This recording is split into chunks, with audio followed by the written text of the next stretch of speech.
warahmatullahi taala wabarakatuh. Selamat pagi, salam reformasi, Tachahau, Vanakkam. Datuk Seri Presiden, Datuk Seri Penasihat Parti, Majlis Pimpinan, para perwakilan yang dikasihi sekalian.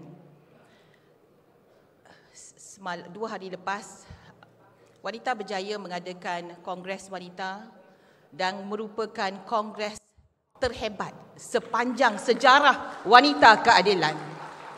Seramai 800 ahli anggota wanita yang hadir, 500 perwakilan, 300 pemerhati. Alhamdulillah, sebanyak 155 cabang berjaya menubuhkan ahli jawatan kuasa wanita cabang daripada 222. Syabas dan tahniah.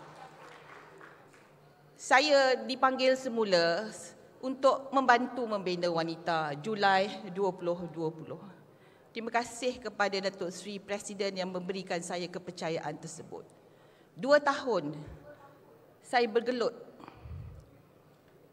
cuba merapatkan balik saf, menghidupkan balik wanita yang lumpuh selepas pengkhianatan.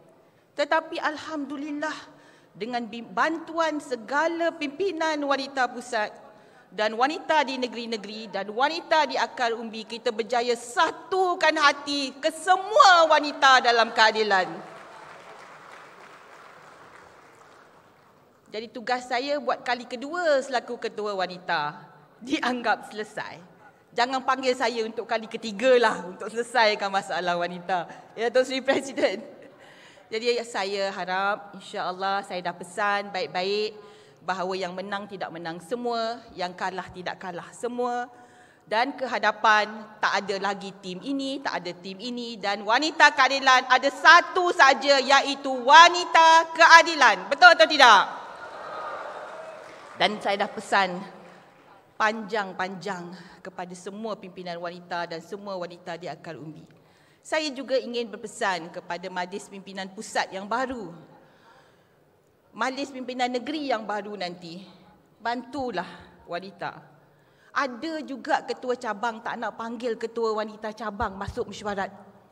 Semata-mata sebab bukan tim dia. Ada MPN yang tak pernah panggil ketua wanita negeri masuk mesyuarat. Sebab bukan tim dia. Tolonglah. Kemudian bila kita guna peraturan wanita dan perlembagaan parti, dia kata, ini peraturan wanita, dia tak pakai. Come on lah. Ketua cabang, MPN, dengar baik-baik. Wanita ada autonomi. Tapi saya selalu pesan, wanita jangan guna autonomi. Kita dalam keluarga, kita bincang baik-baik. Kalau boleh jangan gaduh. Tapi kalau wanita mengalah setiap masa, apa nak jadi? Betul tak? Jadi sama-sama kita bina parti. Kita sayang parti, kita bina sama-sama. Give and take. Tak kiralah tim mana. Tak kiralah dulu tim ini, dulu tim ini. Tapi dah menang ke dah kalah ke, sama-sama kita bina parti sekarang ini. Macam Kak Wan kata pada Kongres Wanita, kalau tak sayang parti, kalau tak nak parti, keluar dari parti. Kalau duduk dalam parti, sama-sama bina parti. Janganlah kata kau dulu tak sokong aku, kau dulu tak undi aku. Saya orang tak undi pun saya tak kenang sampai mati. Tak apa. Sebab saya bertanding bukan untuk jawatan. Tak undi pun tak apa. Saya tahu saya tak masuk CHAI. Tak apa. Yang penting kita beri khidmat untuk parti. Saudara-saudara, Presiden izinkan saya bercakap sikit berkenaan dengan Jabatan Pilihan Raya. Sepanjang orang kata saya ni gila jawatan. Dahlah ketua wanita saya, pengurusi negeri saya. Lepas tu Presiden lantik lagi jadi pengarah JPLP. Sepanjang 6 bulan daripada Januari 2022, Presiden meminta saya memegang jawatan pengarah pilihan raya.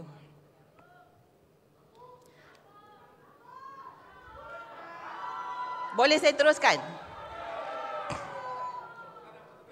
Saudara-saudara, saudari-saudari, pilihan raya ialah core bisnes kita. Tak ada parti politik yang nak berjuang tanpa mahu menang pilihan raya. Betul atau tidak? Bodohlah kalau tak nak menang pilihan raya. Kalau tak nak menang pilihan raya, baik kerja dalam NGO, tak payah kerja dalam parti politik. Core business kita ialah untuk menang pilihan raya. Kenapa nak menang pilihan raya? Sebab kita nak menegakkan reformasi, nak menegakkan islah, nak menegakkan prinsip perjuangan kita. Bila kita berada dalam kerajaan, barulah kita boleh laksanakan segala prinsip-prinsip perjuangan kita. Sebab itu kita nak menang pilihan raya. Bukan nak jawatan, bukan nak projek, bukan nak kedudukan. Jadi core business kita ini perlu kita faham betul-betul. Kalau kita jual tudung, akhirnya kita nak ukur berapa banyak tudung kita jual. Kalau kita jual kuih, kita nak tengok berapa banyak kuih kita jual. Dan kalau kita bertanding pilihan raya, kita nak menang. Kita nak tengok berapa kerusi kita menang. Saudara-saudara, dalam masa 6 bulan, saya telah mengadakan 3 kali libat urus dengan pengarah pilihan raya negeri. 3 kali. Saya tak sempat kempen pun. Dan Alhamdulillah, selepas libat urus yang berkali-kali ini, kita berjaya menyusun struktur parti, struktur pilihan raya, dan mereka yang merupakan sekretariat, pengarah operasi di peringkat JPRN, sudah pun mula turun ke padang sebab mereka baru faham apa sebenarnya tugas mereka untuk membina jentera dalam parti. Saudara-saudara, kita nak menang. Tapi tindakan kita tidak membawa kepada kemenangan. Kita nak menang ini ada luaran dan dalaman. Di luaran ini, messaging kita, manifesto kita, strategi kita. Dan kita harus dilihat oleh lawan kita. Dan semua pengundi di luar sana bahawa kita merupakan parti yang layak dan wajar untuk diberikan mandat dan kepercayaan. Kalau kita duduk dalam Facebook, asyik serang sama kita, sikit-sikit masuk Facebook, sikit-sikit masuk Facebook, buat kenyataan di biar, sikit-sikit masuk Facebook, orang nak undi kita pun meluat, menyampah, tahu tak? Tak boleh simpan ke sikit? Tak ada ke channel dalaman? Tak ada ke cara komunikasi? Sikit-sikit kenyataan media, sikit-sikit masuk Facebook, sikit-sikit live, hebat konon. Tapi saudara tak sedar, inilah yang menghancurkan parti. Inilah yang membawa kekalahan kita.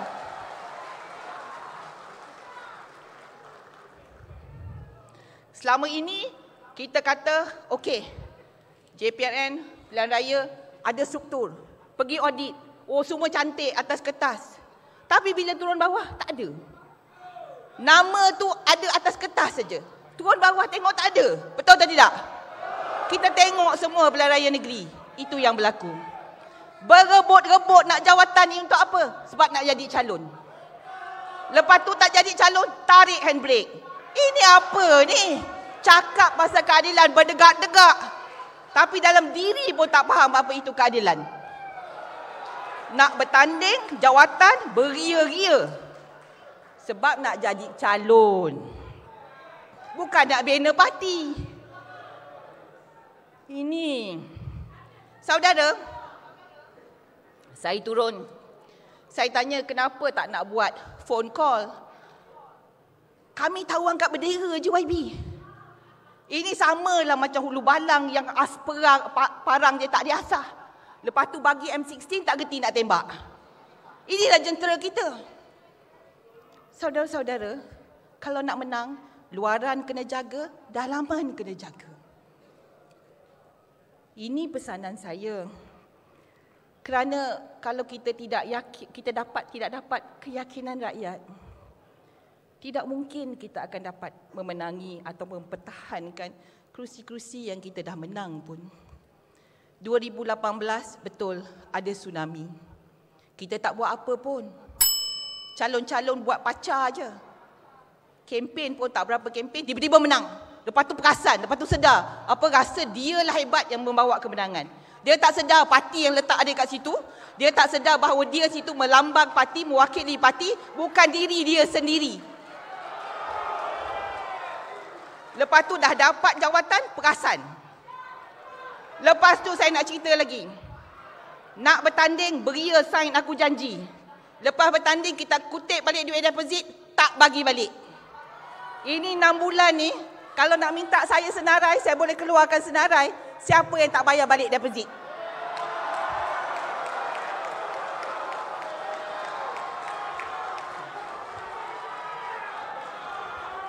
Masa suruh sign, beria sign. Sebab nak jadi calon. Minta balik deposit pun jelas susah nak minta balik deposit. Balik kita blacklist tak payah calon lah pada hadapan.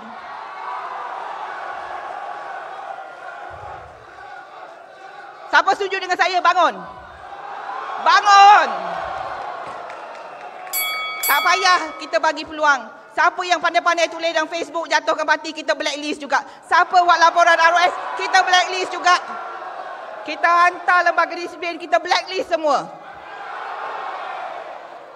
Kita julang calon yang betul-betul nak menangkan keadilan. Bukan nak menangkan diri sendiri. Sama-sama kita laungkan.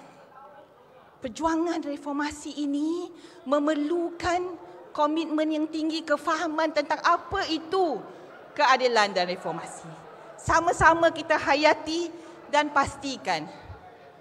Kita di hadapan saya ini, saya harap akan sama-sama membantu saya. Saya beritahu Presiden, nak lantik-lantiklah, tak lantik pun saya tak kisah. Lantik, saya buat. Lantik, saya buat yang terbaik. Tak lantik, saya fokus bidang yang saya boleh buat. Jadi saudara-saudara, saya akhiri dengan selamat kepada Majlis Pimpinan yang baru. Selamat kepada pimpinan wanita dan AMK. Tugas di hadapan bukan ringan. Tugas paling mencabar ialah menyatukan hati-hati. Tugas paling mencabar ialah membawa kita sederap selangkah sebagai satu parti, satu pasukan. Pasukan Presiden, pasukan Timbalan Presiden, tak ada lagi dah. Ini pasukan keadilan. Reformasi. Reformasi. Reformasi. Reformasi. Reformasi. Reformasi. Lawan tetap. Lawan. Lawan sampai Menang. Terima kasih. Assalamualaikum.